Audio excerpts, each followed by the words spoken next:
Hi, I'm Bob Ryan. This is Globe 10.0 with me today, Greg Lee. We all know the NBA season starts with the Celtics playing the Miami Heat, and everybody's talking about the Miami Heat, but we're in Boston, Greg, so we're going to talk about the Boston Celtics, who, when we last saw them, we came within, in my opinion, 94 seconds of winning another championship, and then they beefed up with big old guys to try to make up for the loss of Kendrick Perkins. How do you see the Celtics? I think the Celtics will win about 58 games this year. I just think that during the season they'll get their chemistry together. But as you said before, last year it came close to winning the title because they had lacked rebounding, lacked that defensive presence in the middle. You got the two O'Neals there now, and when Kendrick Perkins come back, they're going to probably be one of the deepest front lines in the league. They'll go from being the smallest team in the league, which they were, to one of the larger teams in the league, just like that. We're having Shaquille O'Neal, Jermaine O'Neal in the lineup along with Perkins. When that happens, that won't be until February. Yes. I think in general terms, the big thing is going to be, as it always is, Doc Rivers monitoring the minutes of the big three, which means they're going to go as far as that bench takes them. Exactly. And the bench includes Delonte West, although not for the first 10 games. No, he's suspended. But Delonte West, Nate Robinson, do we think he's a real Celtic?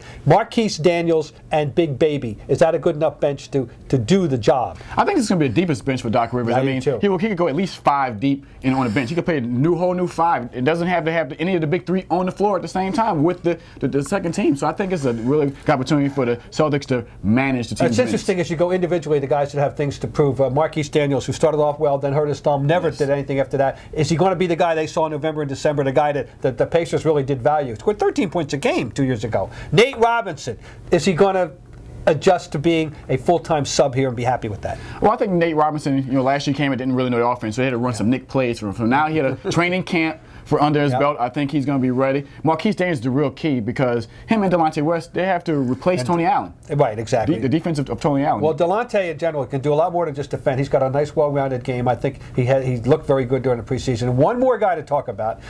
Glenn Davis. Glenn Davis, 2 years ago, got the start in the playoffs. He liked it. Last year, had to go back to the bench, coming off the bench. He had good moments, bad moments, a couple of great playoff moments.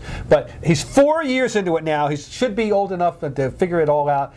And he has played well in the preseason. This could be and he's going to be needed because right now, Jermaine O'Neal has been kind of banged up injury, a little bit, banged up. He's going to get his minutes. Big Baby's going to be important. This is his final year of his contract, so he has something to prove there. There we go. And 2, I hope he found his role after his preseason discussion where everyone doesn't understand his role. But I'm sure Doc Rivers and company reminded him what his role in this team is. All right, so the Boston Celtics still definitely the favorite in their division, definitely one of the 3 or 4 teams that has a chance to win the championship. That's the least we can say about them.